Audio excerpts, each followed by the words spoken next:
ओम नमः सिद्धाय ओम नमः सिद्धाय। नमो अरिहन्ताणं नमो सिद्धाणं नमो आयिनियाणं नमो वंशायाणं नमो लोये सर्वसाहू नमः समय साराय स्वानुभूत्य जगासते चिस्वावाय वावाय सर्वभावान् तरच्छते।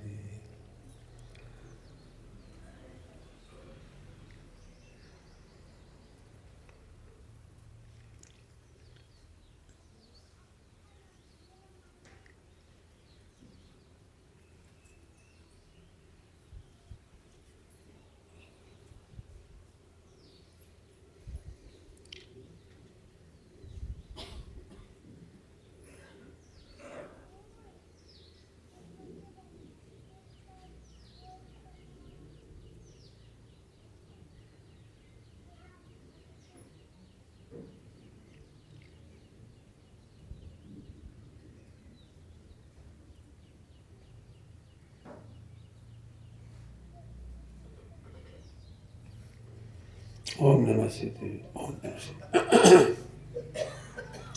हमारे जीवन में प्रतिज्ञाएं भंग क्यों होती हैं उसका मूल पढ़ाना है हमें। हमारे जीवन में प्रतिज्ञाएं भंग क्यों होती हैं। हम एक बहुत बड़ा कारण ये है कि प्रतिज्ञाएं भंग होने के बाद हमें दर्द ही नहीं होता है, क्योंकि हम ये देखते हैं बहुत सारे लोगों के भंग हो रहे, कौन हमारे अकेले हो रहे, और इस सोच निगोद ले जाने का कारण है।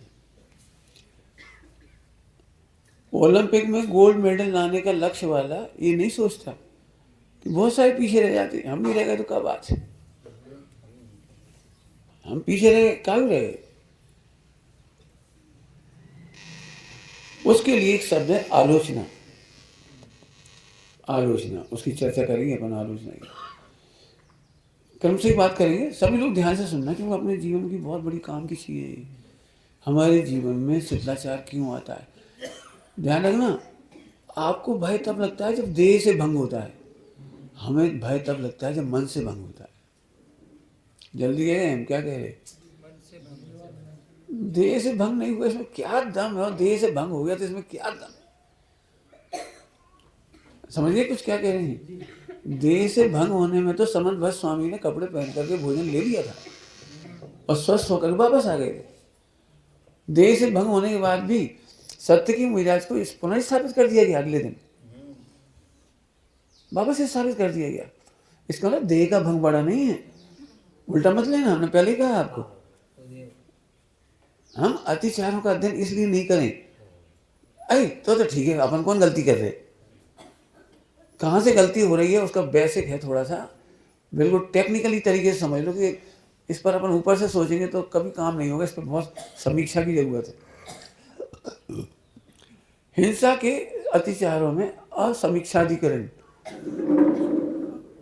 बिना देखे भाले रखना उठाना, है ना, यही ना, वस्तुओं को सामग्रियों को बिना देखे भाले उठाना रखना।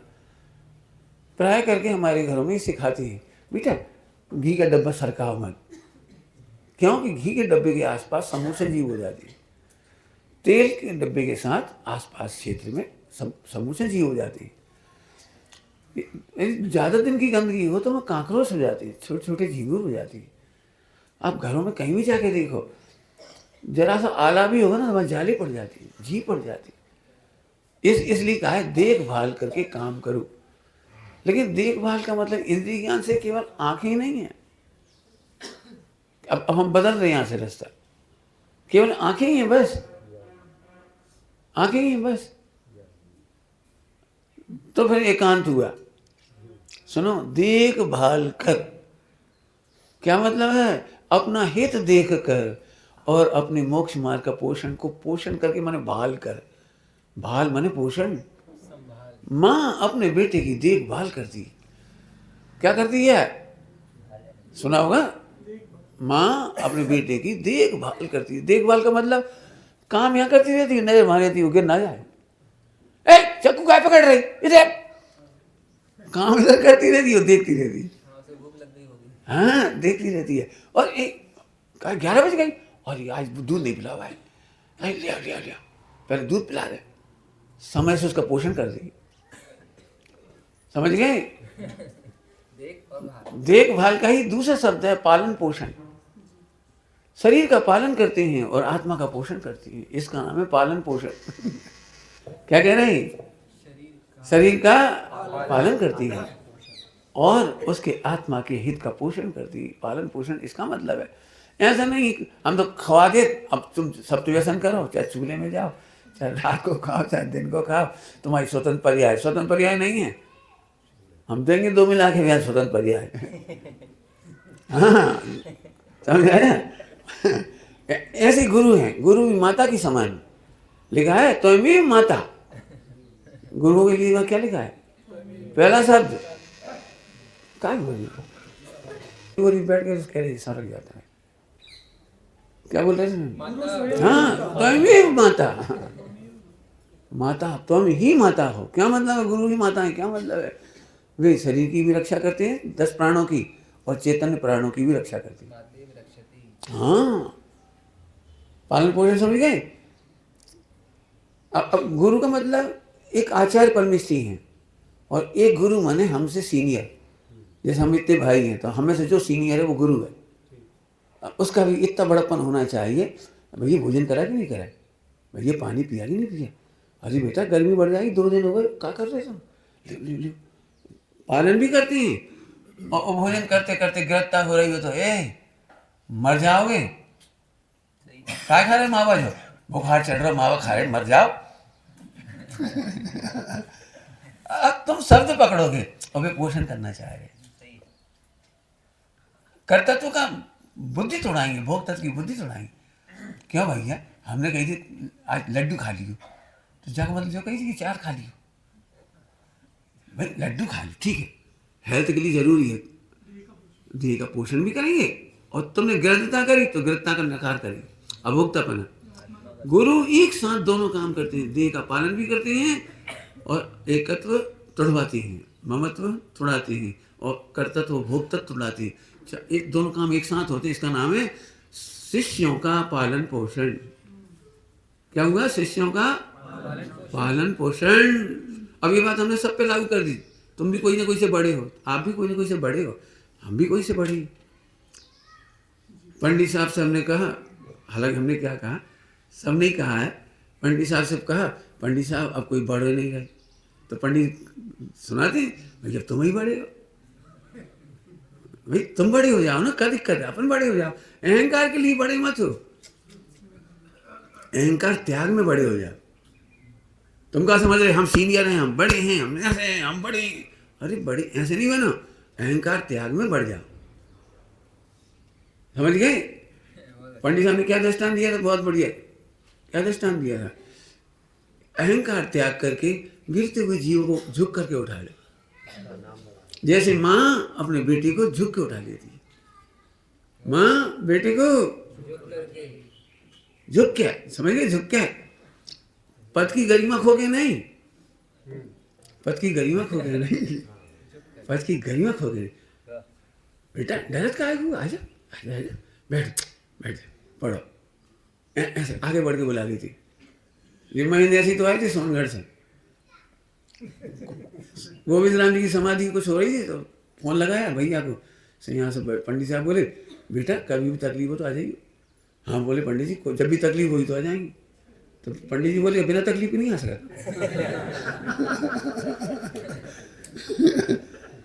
तकलीफ होगी तब ही आओगे, बिना तकलीफ की आ जाइए।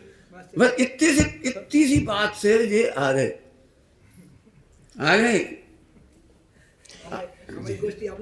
समझ गए, समझ आया? अरे भाई क्या कहें, तो ऐसे समझो। इसमें भैया फिर कह रहे एकत ममत कर्तव्य भोक्तव्य वाला गुरु नहीं बन सकता। हम तो क्या कह के हार गए, क्या कह के हारे, का वो जीतते लोग कैसे कहते हैं, क्या कह के हार गए, हार का हुआ जीत हो। मैं एक बात देखता हूँ, मैं दूसरों का जितना उपभोग स्त्रीकरण करता हूँ, मैं अपने स्वरूप में स्थित होता जाता हूँ।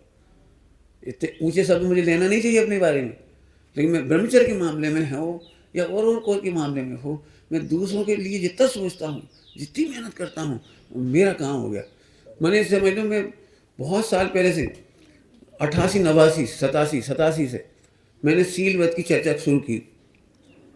सीलवत की चर्चा, और मैं पूरे देश में चाहे 10 लक्षण में उत्तम ब्रह्मचर्य के दिन उसकी चर्चा जरूर करता हूँ। जहाँ गए वहीं मैंने उसकी चर्चा की और सबको प्रतिज्ञा दिलानी शुरू करी। बानपुर में भी दिलाई, बानपुर में भी पंडित साहब के सामने कार्यक्रम कराया था, बढ़िया। वो ऐसे धीरे धीरे करते करते करते, लेकिन निरंतर उस पर शोध खोज चलती रही, शोध खोज चलती रही, शोध खोज चलती रही। पंडित साहब का मार्गदर्शन मिलता चला गया। जितना हम सोच रहे थे उतना हमें हमें हमें लाभ हुआ। ये बात कहकर मैं अपनी बात नहीं कह रहा हूँ, आप सभी ऐसा करो, बस इसलिए कह रहे। काय के लिए? एकत मौत कर्तव्य भोक्तव्य के त्याग में आगे बढ़ो। उनने हमारी नहीं मानी तो मत मानो, यदि माने तो सहज योग्यता, बस आनंद करो। मान जाए तो अहंकार मत करो, हमारी मान ली, हमारी मान ली, हमारी नहीं मानी। जिनेन्द्र देव की बात मानी उसने, और बोलो उसने अपने हित की बात मानी। धन्य है उसके उपादान की योग्यता जिसलिए मानी, हमारी वजह से नहीं मानी।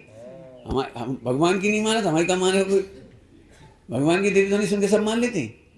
नहीं मान लेते। अपन क्यों अहंकार कर रहे हैं? हमारी बात मान रहे सब। आजकल हम प्रवचन कर रहे हैं, हमारे बहुत प्रवचन चल रहे, बहुत लोग हमारे जुड़ गए, बहुत हमारे फॉलोवर हुए। ये है ममत्व, अहंकार। ये नहीं करना। मान भी ली है तो हमारे नहीं मान रहे। उनकी योग्यता है, उनका भवितव्य है और भगवंतों की वाणी है, हमारा इसमें कुछ नहीं। बाबू भाई जी की बात पंडित साहब भी सुनाते थे। बाबू भाई पूरे देश में जाते थे, हिंदी प्रांतों में सबसे पहले खेमजी भाई जाते थे, फिर बाबू भाई जी जाने लगे खेमजी भाई की बात। सब जाते थे पूरे, सब लोग बड़े खुश होते थे, आप कितने अच्छे विद्वान। बोले हम कुछ नहीं, हम तो टपाली हैं। टपाली समझते हो? हम तो पोस्टमैन हैं, डाकिया हैं भैया। यदि तुम्हें माल चाहिए होए तो असली फैक्ट्री तो सोनगढ़ में है। हम तो वहाँ से ला के तुम्हें दे रहे, तुम्हें आना तो वहाँ आइए। निमंत्रण दे के जाते थे, कितने लोगों को जोड़ा है उनके आने से। निमंत्रण दे देकर मध्य हिंदी भारत के, उत्तर भारत के कितने गांव, कितने लोग वहाँ पहुँचाए। खैर, अब अपन वापस आ जाते विषय में। इनकी परिभाषा एक बार बोल देता हूँ सभी के लिए। इनकी परिभाषा बिल्कुल ध्यान से सुन लेना, नोट कर लेना, बाद में खूब सोचना, क्योंकि इस पर मत विभाजन हो सकता है यदि आपको परिभाषा नहीं मालूम होगी तो। अतिक्रमण की परिभाषा है चित्त शुद्धि की विधि की क्षति, चित्त की, मन की पवित्रता विशुद्धि की क्षति, चित्त शुद्धि की क्षति, ये इसका नाम है अतिक्रमण। बहुत सिंपल सी भाषा में कहें, रात्रि में भोजन का विकल्प आ गया तो चित्त की शुद्धि चली गई। विचार भी क्यों आ गया? समझ आ गया ना? कोई चर्चा तो बहुत हो सकती है, दृष्टांत ढेर हो सकती है, लेकिन चित्त शुद्धि की विधि की क्षति माने चित्त की शुद्धि कम हो गई, तो ये आपको ऐसे विकल्प आएंगे खाने के अथवा 5 पाप के आदि आदि। ठीक। व्यतिक्रमण में सील की बाढ़ें टूटने लगती हैं, सील की बाढ़ टूटने लगती है। आप ब्रह्मचर्य के मामले में जल्दी समझ जाएंगे, लेकिन भोजन के मामले में भी समझ जाएंगे।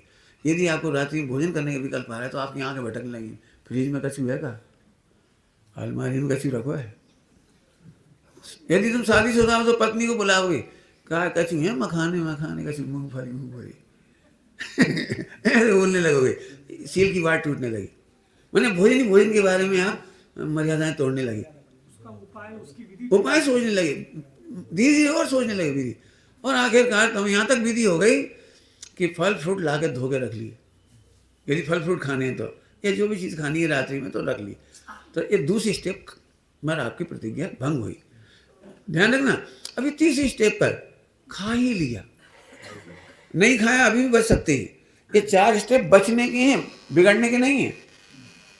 आपने देखा कई बार हमें विचार आते आते फिर हम कहते हैं रहन दो, अब नहीं खा रहे, कल खा लेंगे, रहन दो, कहा कि अपन प्रतिज्ञा तोड़ो। मैंने यहाँ तक भी सावधानी हो सकती है उसकी बचने की। ध्यान रखना, ये बचने के उपाय हैं, भ्रष्ट होने के उपाय नहीं है। लेकिन तीव्र कसाय होगी तो फिर तीसरी स्टेप पे चला जाएगा और खा ही लेगा। इसकी परिभाषा है त्यक्त विषय के सेवन को प्रभु अतिक्रमण कहते, अतिचार कहते, अतिचार कहते। त्यक्त विषय का सेवन ही हो गया।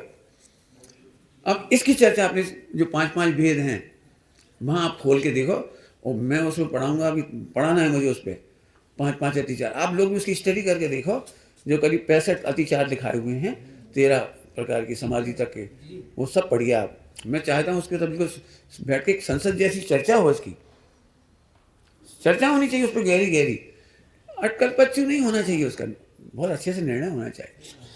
अतिचार हो गया। अब कई बार लोग कहेंगे प्रतिज्ञा तो यही टूट गई, जब ना खाई लो तो लोग ही कहेंगे प्रतिज्ञा टूट गई। लेकिन आचार्य देव चरणान योग में प्रथमान योग, मैंने पहले ही कहा था आपको, उपगुहन का है। नहीं नहीं, अभी नहीं टूटी प्रतिज्ञा, अभी भी नहीं टूटी। ऐसे कह रहे अभी नहीं टूटी, ताकि उसको साहस है। कोई बात नहीं, कोई बात नहीं बेटा, एक बार गलती हो गई, कोई बात नहीं, आइंदा सावधानी रखो।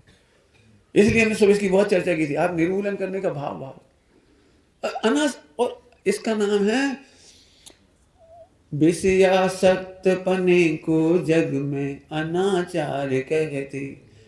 अब ये विषयासक्त का अर्थ करना है आपको बहुत सारा। विषयासक्त में मैंने बहुत अर्थ थोड़े थोड़े बताए थे सुबह। मैं तो बैठूंगा तो फिर 1 घंटा और नए नए पॉइंट निकाली। विषयासक्त, विषयासक्त माने, विषयासक्त का मतलब है गलती हो गई उसके बाद कोई नहीं, लेकिन एक चोरी ऊपर से सीना चोरी माने छिपाने का उपाय करना, ढांकने का उपाय करना। पंडित साहब ने एक बढ़िया दृष्टांत दिया था, पहली बार जब कोई गलती करता है तो उसका मन बहुत कांपता है, लेकिन धीरे धीरे धीरे धीरे चोरी करते करते करते, हिंसा करते करते करते उसका मन जड़ हो जाता है, मजबूत हो जाता है। जिसको आप कहते हैं मजबूत हो गया, पंडित साहब कहते हैं मजबूत नहीं हो गया, तूने अपने मन को बेहोश कर दिया, तूने अपने उपयोग को इतना बेहोश कर दिया कि वो सोचता तक नहीं है। पहले सोचता था तो करुणा आती थी, धिक्कार आता था, लगता था आज क्या करा रे, काबू करा, मैं ऐसे काबू करा। पहली बार अपराध करने पर जीव कितना घबराता है। वो चित्त की शुद्धि थी आपकी। अब आपने चित्त की शुद्धि खत्म करते करते अब तो पाप करने के बाद ये भी नहीं सोचते कोई नियम टूटा है। करने करते थे अपनी बुंदेलखंड की भाषा में कहो तो बंड हो जाए, उपयोग इतना बट्ठर होगा कि सोच भी नहीं रहे कभी गलती भाई। और इसके लिए मैंने अभी एक पहली लाइन क्या बोली थी शुरू में आते से, हम ये सोचते आज का तो सभी कर रहे, और ऐसे गलती को पॉलिस्टर कर देते, प्लास्टर, पॉलिस्टर नहीं प्लास्टर, कैसे कर देते हैं, देखो भैया पंचम काल है। क्यों, यही तो मित्र पक्ष कह रहा था, तब तुम जी निषेध क्यों कर रहे थे, वही कह रहे थे पंचम काल है, हुंडा अवसर पड़ी है, देह का संगन नहीं है। अब तुमने अपने बचाव के लिए यही सोचना शुरू कर दिया। बोलूँ आपको, पंचम काल में भी कुछ कमी नहीं आई। क्यों, आज भी इतनी घनघोर ठंड में एक भी पशु पक्षी नहीं मरता, नहीं रहती है। जाके देखे अब आप पेड़ पर इतने इतने से बच्चे, बरसात में देखा है तुमने, इतने इतने से अंडे और बच्चे उनके भी जिंदा रहते, मरते नहीं है। गर्मी सर्दी बरसात में कोई के पास पंखा कूलर नहीं है, और कोई कपड़े नहीं है, और कुछ नहीं है, सब उसके बावजूद जीवित है, स्वस्थ हैं। लेकिन जिन्हें इंद्रियों से प्रेम है वे ऐसी ही बातें सोचते।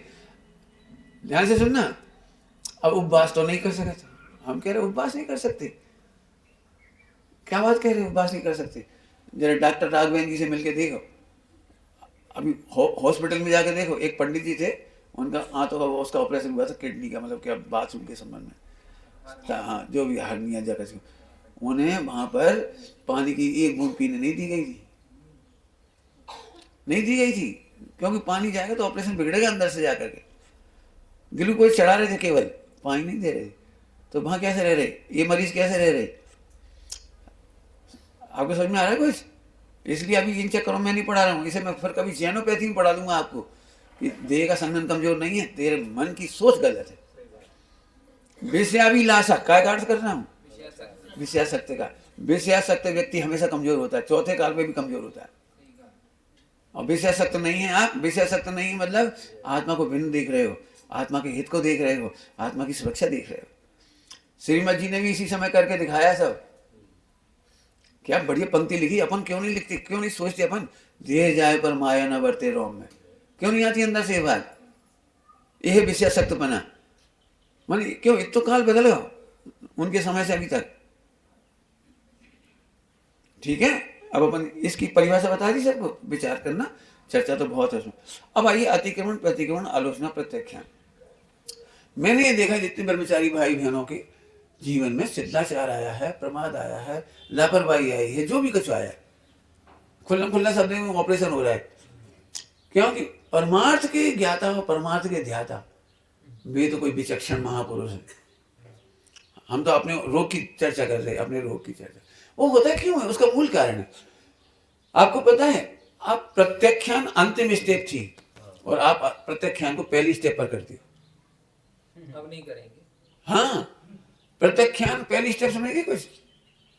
प्रत्याख्यान पहली स्टेप समझ आया? जैसे ही शास्त्र पढ़ा, प्रवचन सुना या कोई बात हुई, सत्संग मिला, हम एकदम भावुक हो गए, एकदम प्रभावित हो गए। भैया सही है, शादी में कहा रखो, सब मूड मार रहे, देख लो सब दुखी हैं, अपन तो ब्रह्म चल रहे। अब जाके प्रतिज्ञा पक्के में टूटाई। भाई साहब, पहले अतिक्रमण समझो, अतिक्रमण से प्रतिक्रमण करोगे तब जाके प्रत्याख्यान होगा। वर्तमान परिणामों की आलोचना होगी। प्रतिक्रमण और आलोचना के बिना प्रत्याख्यान का नियम नहीं है। और मैं ये देख रहा हूं, जितने लोग आते हैं, मैं बहुत पूछता हूं, मैं ब्रह्मचर्य की हानि करता किसी को नहीं करता हूं। तुम जानो, जब हम निर्णय कराते हैं, बहुत निर्णय कराते हैं। अभी लोग हमसे पूछ रहे, पंडित जी हम सम्मिश्र कर दिया जाए, समाधि करा दोगे आप? मैंने, तुम हमें समझो, हम तुम्हें समाधि नहीं कराएंगे। इसमें समाधि का मतलब तुम समझो। अब समझो, वजन दे रहा हूं। क्यों? समाधि स्थान का नाम नहीं है, समाधि संयोग का नाम नहीं है, समाधि रत्नत्रय का नाम है। शरीर को जिस प्रकार से मार डालो या छोड़वा दो, उसका नाम समाधि नहीं है।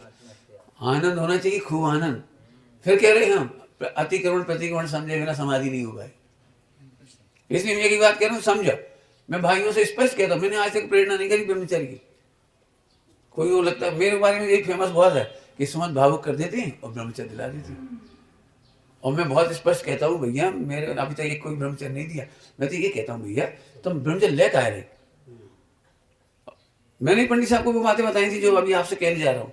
पंडित साहब, संसार में कहीं सार नहीं है। सो सुन के चुप रहे, फिर प्रवचन भाव, संसार में सार नहीं है, यहाँ से ब्रह्मचर्य नहीं हो। सार यही है संसार में, और कहीं नहीं है। यहाँ सार है, यहाँ सार समझ में आएगा तो तुम्हारा ब्रह्मचर्य अखंड होगा। अब यहाँ तो तुम तो पलायनवाद से किसी से बचने के लिए कर रहे थे।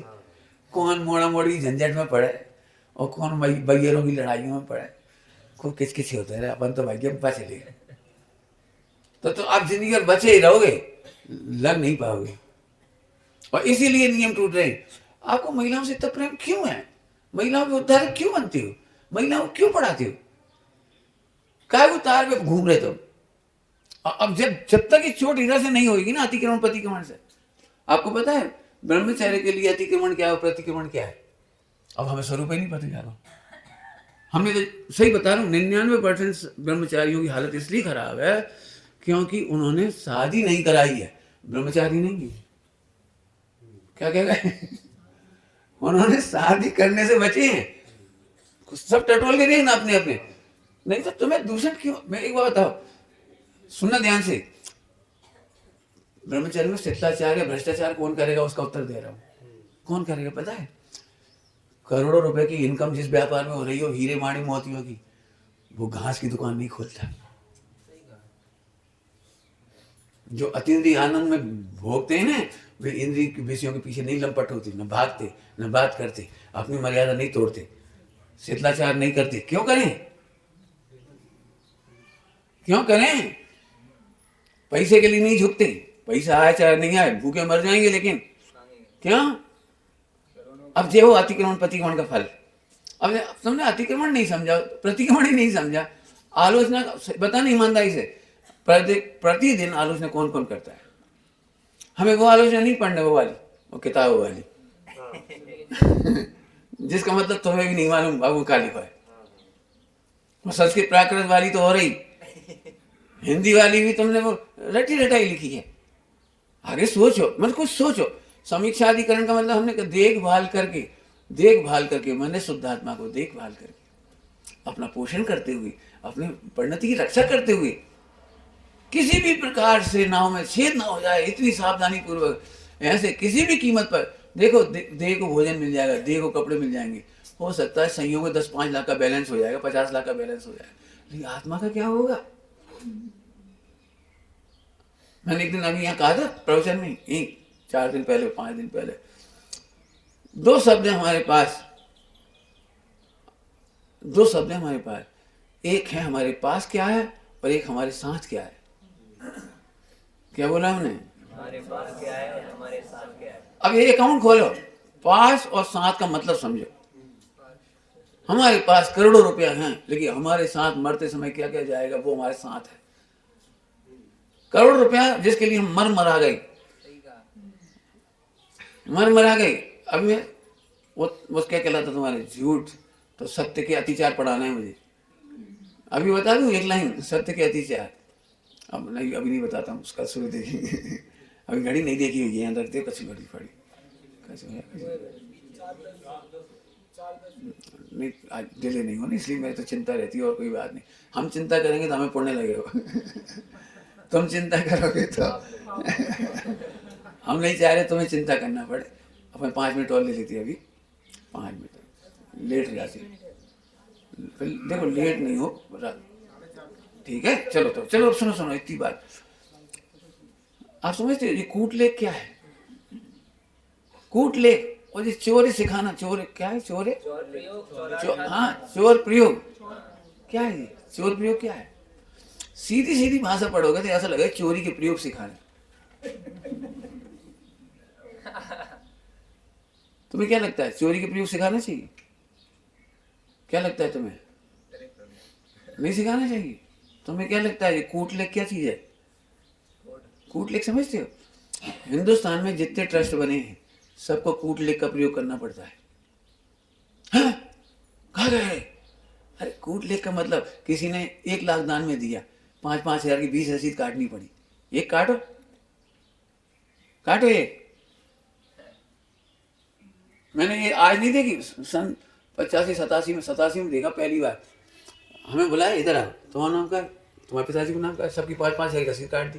अरे हमने तो दे नहीं, तो हमारे नाम पर रसीद का काट रहे, सिग्नेचर का करा रहे। सच्ची घटना है, संस्था की बात है, नाम नहीं बता रहे, संस्था की। बोली भैया क्या है, नंबर 2 का पैसा आ जाता है। अब वो नहीं लगा सकते उसे, क्या क्या PNR लगाती, क्या लगाती है, आधार कार्ड और क्या पैन कार्ड आजकल लगाना पड़ता है उसमें। अब वो नहीं है, तो जितनी की रसीद कट सकती है तो तुम्हारे नाम से काट दी। तुम्हें हमें चाहिए नहीं पैसा, लेकिन हिसाब तो रखना पड़ेगा ना, वो पैसा आ गया। अब ये है कूट लिख। हम और जी का नाम भैया हमारे जिन्हें समय शिखर जी जा रहे थे, एन टाइम पे बीमार होते, इनकी जगह राजेश चली। अब क्या होगा, जो चोरी की कला, नाम बता दियो तुम जिनेंद्र हो। हाँ, चोराट था दान। क्या करोगे बोलो? अब इसमें चोरी का प्रयोग भी सिखा रहे हैं, लेकिन शासन को हानि नहीं पहुंचा रहे, किसी को नुकसान नहीं पहुंचा रहे, किसी को नुकसान नहीं पहुंचा रहे, लेकिन हम उसे भी अत्याचार मानती। क्या करें, कोई रास्ता नहीं है। अब यार वापस करो तो फिर टिकट नहीं मिलने, जाना जरूरी है। आज पिताजी गुजर गए, कहीं घटना है, कहीं तेरही में जाना है, कहीं जाना है, तो क्या करोगे बताओ एंड टाइम पे? अब बताओ कौन व्यक्ति यहाँ है जो दूसरे टिकट पे नहीं गए हों? हाँ, वो तो चल, वो नहीं, वो तो गलत है, वो तो चोरी है सरासर, वो तो चोरी सरासर चोरी है। शासन को हानि है तो नहीं हो, वो कोई बात नहीं, लेकिन झूठ नहीं बोलेंगे हम। जैसे मान चलो हमारी उम्र 58 है और मैं 60 लिखा दी, ये चोरी है, ये नहीं, मजबूरी है, मजबूरी है हमारी। इसलिए मैं खुल के बता रहा हूँ, हमारे भैया लोग कई बार कह, पंडित जी जो तो चोरी हो जाएगी। मैं इसे चोरी नहीं कहती। कानून में एक बहुत अच्छी बात लिखी है, कानून में एक बहुत अच्छी बात लिखी है, आप टैक्स बचा सकते हो लेकिन चोरा नहीं सकते। जो लोग पढ़ते होंगे कॉमर्स में, व्यापारी होंगे, वे समझते होंगे टैक्स बचाना अलग बात है और टैक्स की चोरी करना अलग बात है। आपको नहीं मालूम टैक्स कहाँ कहाँ बचाया जा सकता है। लोग क्या करते हैं, काम खुद करते हैं और पत्नी के नाम फर्म खोल लेती, पत्नी के साथ, नौकर के साथ खोल लेती, ताकि उतनी टैक्स में बंटवारा हो जाएगा, अपने बच्चों के नाम से वो बंटवारा हो जाएगा, बचा सकते हो आप। मान लो आप इतनी वो FD डाल दो उसकी, तो उतना 10% कितना बचता है, वो बच जाए। मैंने बचाने के रास्ते तो बताएंगे, खुद बताती हैं। पढ़ाई होती है इसकी कि आप अपना टैक्स कैसे कैसे बचा सकते हो, लेकिन चुरा नहीं सकते। तो अब ये बचाने की कला सिखाई जा सकती है, बताना पड़ेगा। एक बात बताओ, हम लोग कॉलेज में पढ़ाते थे तो एक कंपनी में ऑडिट हुआ, तो अधिकारी ने पूछा, भाई जी कुत्तों को रोटी डाली ये अकाउंट क्या है?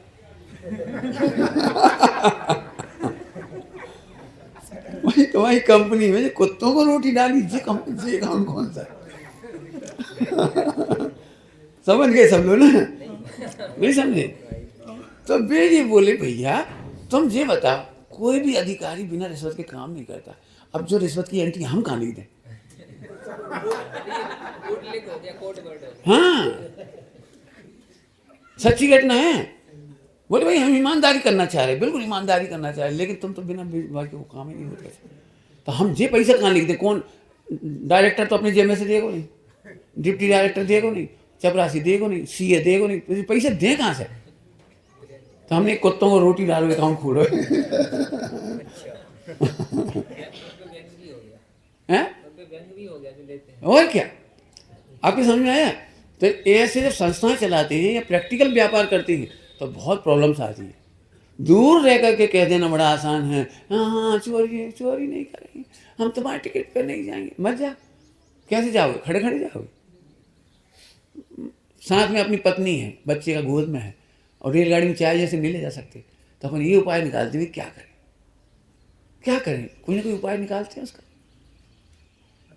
वो अतिचार है। हैं? हमने कब कह रही? हम कब कह रहे हैं? इसलिए तो अतिचार कह रहे हैं उसका नाम। मैं तो ये कह रहा हूँ त्यक्त विषय के सेवन को, जरूरत पड़ने पर त्यक्त विषय का सेवन भी कराते हैं, ये कह रहे हैं। पहले में तो करेंगे नहीं, पहले तो मना ही करते सभी, लेकिन प्रतिज्ञा भंग इतनी जल्दी भी नहीं कह देंगे हम। अब ये तुम्हारा धंधा ही बन जाए, ब्लैक मेलिंग की टिकट बनवा लेना, फिर किसी को भी चलाते रहना और करवाते रहना, ये गलत है। बताना चाह रहे, क्या तो ये अनाचार है। ठीक है, अब ये चार का मतलब समझ गए? थोड़ा थोड़ा थोड़ा, अभी पूरा नहीं समझे। पूरा तो जब अंतर सन्मुख हो गए तभी समझ में आएगी। मैं इसलिए बात कह रहा हूँ कि हमारे ब्रह्मचारी भाई बहनों में भी भोजन के प्रति, फला के प्रति, इसके प्रति, उसके प्रति ऐसी रूढ़ दिमाग है कि दूसरे को भ्रष्ट कह देते। मेरे बारे में भ्रष्टाचार कहते हैं लोग। मेरे ही बड़े भैया ने हमारे संग वे कहते, भाई साहब बहुत शिष्टाचारी। अब मैं कहता हूँ, भैया मेरे पास कौन से बच्चे आए पहले देखो, उनके दोस्त घट के बैठेंगी, और तुम हो गए 50-60 साल की, सो तुम कह रहे हैं मग्गा सुखा के रखने चाहिए, बाल्टी पहुँच के रखने चाहिए, और एक नियम होते चलो वो पाल ले बेचारो। तुम्हारे तो 50 नियम है 60 साल की उम्र में। और जो 18 साल का बच्चा आया, 20 साल का बच्चा आया, जो पहली बार आया है, कहाँ से आया, कैसे आया, हमें वो दिखाई दे रहा है। रोज की लड़ाई। पंडित साहब ने उनसे कहा, भैया तो एक काम करो, इनके संग मत रहो, और क्या करे, तो तुम्हें अपना नियम पालने हैं तो अमाइन में रहो, यहाँ रहो। माने तुम इसमें गुरु मत बनो टोका टाकी में, इस छोटी छोटी बातों में। उसके लिए सभी लोग सुन लो ध्यान से, कोई भी भाई बहन किसी भी भाई बहन को नहीं टोको। मैंने इसके लिए एक रजिस्टर बना के रखा हुआ है समय शिखर जी में, कोई भी बात है तो भड़ास रजिस्टर में लिख दो, बस लिख दो, और उस रजिस्टर को गुरु पढ़ेंगे, जो भी टॉप लीडर हैं गुरु हैं वे पढ़ेंगे, और फिर भी अपने तरीके से उसका समाधान करेंगे। अभी होता क्या है, तुम सम्यक दृष्टि नहीं मान लो और अणुव्रति भी नहीं हो, दो का सा चौकड़ी अभाव नहीं है, तुम्हें अपनी वो जरा सी रूढ़ क्रिया की ज़्यादा कीमत है, और जो भगवान आत्मा आया है उसकी कीमत नहीं। तुमने तो कतरनी सी ऐसी चला दी, बिल्कुल कतरनी सी, और वो रो रहा बेचारा अकेले में बैठ बैठ के बीमार हो रहा।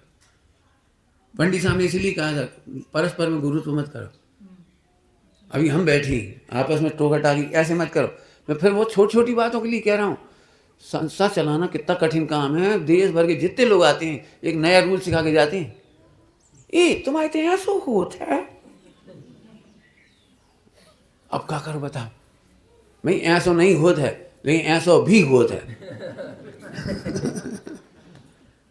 अंतर समझ में आ गया? हम कितने भाई बहन इसलिए बीमार हो जाते हैं, घुट जाते हैं कि उनकी सुनवाई नहीं कहीं, और संकोच में इन्हें बुरा लग जाएगा, इन्हें बुरा लग जाएगा, इन्हें बुरा। अरे बुरा नहीं लगेगा भाई। एक बात बताऊं आपको, क्रिकेट की अध्ययन करो, क्रिकेट टीम का अध्ययन करो। क्रिकेट टीम कैसे जीतती है पता है? आप कल्पना नहीं कर सकते, कल्पना कर सकते हो? धोनी विराट कोहली के अंडर खेल रहा है और विराट कोहली एक नया खिलाड़ी आया सूर्य कुमार, उसके अंडर खेल रहा है। आपका मतलब नहीं समझोगे आप। वो इतने सालों से कैप्टन था और अनुभवी था, लेकिन वो भी किसी को ये नहीं कह सकता तुम थोड़े आगे खड़े हो जाओ, और बॉलर को ये नहीं कह सकता तुम ऐसे बॉलिंग कर। कोई सजेशन देना है आप कैप्टन को बोलो। कैप्टन ने कह दिया यहाँ खड़े हो जाओ तो भल मना नहीं सकल, हम नहीं हो रहे खड़े, इतने नहीं होने चाहिए खड़े, हम कह रहे वहाँ होने चाहिए।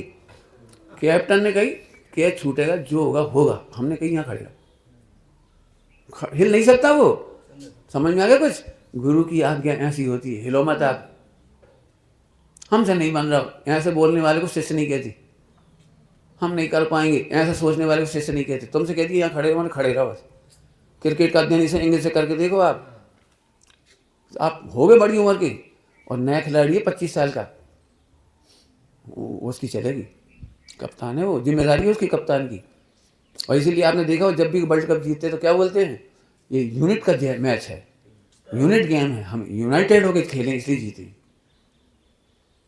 अभी हमें सबसे बड़ा संगठन में तकलीफ ये है कि हमारे संगठन में हर व्यक्ति की अपनी सोच है और दूसरे व्यक्ति से हम सोच का चर्चा भी नहीं करना चाह रहे, मिलान भी नहीं करना चाह रहे कि तुम क्यों सोच रहे हो, ऐसा क्यों सोच रहे हो, इसका कारण क्या है। इसलिए सुबह हमने कहा था अब्रह्म का मूल है असमीक्षाधिकरण। समीक्षा करना सीखिए आप, समीक्षा करना सीखिए। आप केवली नहीं हैं, आप अनुभवी गुरु भी नहीं हो। अभी हैं कोई सिर माथे, उनका आदर करना सीखो। अब भी चल जाएगा शासन। इतने मिथ्या दृष्टि मिलके, हिंदू मुस्लिम सिख ईसाई शराबी कबाबी नशेलची सब मिलकर के देश की रेल चला रहे मस्त। पूरे देश की रेल चल रही है, बैंकें चल रही हैं, पोस्ट ऑफिस चल रहा है, एक एक चीज निर्दोष चल रही है और हम 5 आदमी नहीं चला पा रहे, हम 25 लोगों को संभाल नहीं पा रहे। ये तो तब हो रहा है जब पूरा डिपार्टमेंट तैयार है रेलवे का, जमी जमाई व्यवस्था मिल रही, पटरी डली मिल गई, हमें इंजन मिल गए, डब्बा मिल गए, हमें सब काम मिल गया। हमें ऐसा सोचे हम काहे बंदे, जो सोचे को सो बंदे को, हम काहे सोचे काहे को बंदे। बहुत बढ़िया, तो तुम ही पटरी को उतरेगी, हम क्या करें। और इसीलिए फिर देश भर में बदनामी होती है। काहे भैया एकल बिहारी काहे, पंडित साहब ने एकल बिहारी का निषेध किया है। और मुझे अच्छी तरह से याद है, मैं 1985 में 21 साल का था, मैं 1985 से अकेला नहीं रहा। नौकरी लगी थी मेरी कॉलेज में, अकेला नहीं रहा मैं। हमारे साथ तीर्थ यात्रा में हमेशा उमरेश वकील साहब हमेशा रहे, हमेशा तीर्थ वो क्या कहलाता 10 लक्षण पर में भी गया ना, तो अकेला नहीं गया, संग गए, कोई ना कोई संग में गया। 90 से फिर सब लोग जुड़ते चले गए तो संग में, अकेले नहीं रहे। हमें मालूम है अकेला रहना माने कहा कहते शब्द भी कम है। कुल मिलाकर के ब्रह्मचर्य का जो आनंद होना चाहिए उसका तो बड़ा बिल्कुल घात हो जाता है। काय की वर्णन की इतनी देर मैंने आलोचना की, अतिक्रमण नहीं समझोगे तो प्रतिक्रमण नहीं होगा, और प्रतिक्रमण किए बिना और वर्तमान की रोज की आलोचना किए बिना प्रत्याख्यान नहीं हो सकता। प्रत्याख्यान तीसरे लेवल पर है। मैं तो भाइयों से कहता हूँ लिख के बताओ ब्रह्मचर्य क्या समझे आप। सील की नौवाड़ के बारे में समझते क्या हो? पंडित साहब ने हमेशा मेरे को कहा सील की नौवाड़ पर मैंने कभी 50, 60, 70 पेज लिखे होंगे सील की नौवाड़ पर, जिनमें से 18-20 पेज तो यहाँ पढ़ के 18-20 पेज मतलब यदि तुम बड़े फॉर्मेट करोगे उसका क्या कहलाता फॉन्ट्स तो बे हो जाएंगे 150-200 पेज के। हमने तो बहुत बारीक अक्षरों में पढ़ी थे पिछली बार सील की नौवाड़ के। करो ना अध्ययन। जब आपका विचार ही नहीं है तो आपको पता भी लगता है कि हमसे कोई दोष हुआ है। अब केवल ब्रह्मचर्य की अकेले नहीं कह रहा हूँ, आप भोजन के नियम की बात करो तो मैं भोजन पर भी इतनी गहराई से बात करूँगा, फिर समझोगे पूरी इसकी। चाहे जितनी अच्छी क्रिया करो, यदि संकलेश सहित है तो आप मोक्ष मार्ग का नाश कर रहे हो। एक लाइन में बहुत सारी बातें कह दी। तुम चाहे भोजन के नियम बढ़िया से पाल लो, चाहे पूजा पाठ के पाल लो, चाहे क्रियाकांड के पाल लो, जो तुम्हें दिखे सब पाल लो, ब्रह्मचर्य के पाल लो। यदि आपके चित्त में संकलेश है, स्वपर घाती है। चित्त का संकलेश स्वपर घाती है, स्वयं में घात और दूसरों के घात में निमित्त। तुम भी संगठित नहीं होगे और दूसरों को भी संगठित नहीं होने दोगे। इसका अनुभव मुझे बहुत है, बहुत है। पिछले 35-40 साल जब से मैं जुड़ रहे हैं मेरे भाई लोग, मैं देखता हूँ हमारे निकटवर्ती ही उन्हें तोड़ देती हैं। अब कैसे तोड़ देते हैं उनकी भाषा नहीं सुनाऊंगा मैं कहता हूँ भैया जोड़ के बताओ, तोड़ना तो सरल, सरकार गिराना सरल है, सरकार बना के बताओ। हालांकि हमें किसी से कोई शिकायत नहीं, क्यों नहीं शिकायत? अरे जिन जीवों की भव्यता और योग्यता होगी बेकार है, नहीं कान के कच्चे होंगे कोई की बातों में आ जाएंगे। इन्हें का पता नहीं, इन लोगों को कच्चे सुनने नहीं पड़ेगा। विद्वान तक बुला बुला के मना करते, कहाँ हो जाते, कहाँ है, सब विद्वान मना कर देते हैं इन लोगों तक को। लेकिन ये तो बहुत लड़ लड़ के आना पड़ता है, निकल निकल के आना पड़ता है। ठीक है कोई बात नहीं, हम तो कह रहे बहुत अच्छा, परीक्षा में पास हो गए आओगे, अब तुम्हें कीमत आएगी इसकी, और बिना कीमत के आओगे तो छोटी छोटी बातें देखेंगे। देखो गुलास होता था हरता, जैसे से हम नहीं रह सका। अच्छा जो मिथ्यात्व है अनंतानुबंधी जाके वैसे नहीं रह पाओगे। बहुत बढ़िया, मैंने ये समझ लो। मैंने नहीं कह रहा हूँ संगठन तोड़ने के, मोक्ष जैन शासन तोड़ने का तरीका है। हम एक बात कह रहे, तुम लाख दोष करो हम साथ रहेंगे, क्यों साथ रहने में मुझे अपनी सुरक्षा दिखाई देती है। ये पल को परमार्थ है, सीधा सीधा। चलो अतिक्रमण का मतलब समझा देता हूँ और प्रतिक्रमण एक साथ समझाएंगे दोनों को, ठीक है? अब फास्ट करूं, बड़ी बहुत अच्छी मीमांसा है इसकी, द्रव्यानियों की मीमांसा बता रहा हूँ। कर्णानियों में प्रतिक्रमण तो कर्मों की तरफ से होगा, अभी उसकी तो चर्चा नहीं करेंगे। प्रथमानियोग चरणानियों को अपन ने इसकी सुबह चर्चा की है, उन दोषों का नहीं होना चरणानियों का प्रतिक्रमण। पहले दोष किए थे, पहले दोष, फिर उनके बारे में अब आपको लगता है कि अब नहीं हो, निंदा ग्रह आदि है, प्राश्चित आदि है, उसकी तरफ हो जाता है। मैं अब इस पर ज़्यादा चर्चा नहीं कर रहा हूँ, अब हमें केवल द्रव्यानियों से बताता हूँ। इतने प्यारे प्यारे अर्थ है, सुनाऊं? अब जितना सुना था ना वो इमोशनल था सारा, अब इमोशनल नहीं है, वस्तु है। आहा, वस्तु के बारे में जितनी भ्रांति है वही अतिक्रमण है। वस्तु तो सदा परिपूर्ण है, आत्मा सदा पूरा है। न द्रव्य के मामले में अतिक्रमण हो सकता है, न पर्याय के मामले में अतिक्रमण हो सकता है, न गुणों का अतिक्रमण हो सकता है। वस्तु तो सदा अपने में है। अब क्या अतिक्रमण होता है फिर? सुनोगे ध्यान से, वस्तु में अतिक्रमण की व्यवस्था ही नहीं है, तो फिर कहां होती है कि तेरी मान्यता में अतिक्रमण हुआ। तूने एकत्व का अतिक्रमण किया, ममत्व का अतिक्रमण किया, कर्तव्य का अतिक्रमण किया। करता नहीं, तुम करता नहीं बन पाए, करता नहीं हो पाए और करता नहीं बन पाए, लेकिन तुमने कल्पना में सोच ली कि हमने करा। तुमने कल्पना में सोच ली, मैंने तुम्हारी मान्यता में अतिक्रमण हुआ। अब सुने प्रतिक्रमण कैसे हुआ? तो मानो ही तो बस, सोई प्रतिक्रमण होगा। अतिक्रमण की कोशिश की लेकिन कर नहीं पाए। हाँ, क्यों? द्रव्य गुण पर्याय के बीच में अतिक्रमण की व्यवस्था। बढ़िया गाथा की टीका है शुरू में ही, परस्पर में प्रवेश नहीं पाते, वो चूमते नहीं है, अपने ही का चुम्बन करती हैं। अपने में अंतर्मग्न रहने वाले अनंत धर्मों का चुंबन करते, लेकिन परस्पर एक दूसरे को नहीं चुम्बन। हाँ, क्या बढ़िया भाषा, देखो कितनी बढ़िया टीका है अमृतचंद स्वामी। आगे समझ में आया? नाचो, अब यहाँ नाचो जी, प्रतिक्रमण हो गया।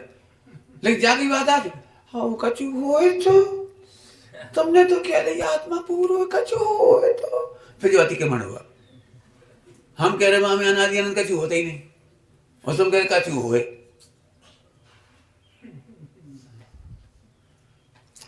पंडित साहब के खूब संस्मरण है। एक व्यक्ति आए विद्वान, अब इतने साल हो गए, 10-25 साल पढ़त सुनत कछु भाव ही नहीं। तो पंडित साहब बड़े धीरे से बोले, जय तो हम कह रहे कछु भाव ही नहीं।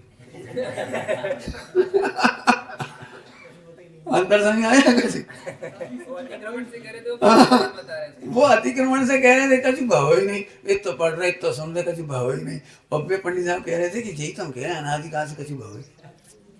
इसके लिए पंडित साहब ने अच्छी पंक्ति लिखी है, सदा ही है न होता है न जिसमें कुछ भी होता है। सच कह रहे हैं, एक लाइन में मोक्ष है पूरा, मोक्ष मार्ग है पूरा। नाचो ऐसे कैसे नाच ले, कछू खोएता भाग जा। फिर अतिक्रमण हो गया। फिर से सुन लो, वस्तु में तो अतिक्रमण की व्यवस्था ही, द्रगुण पर्याय में तो अतिक्रमण की व्यवस्था ही नहीं।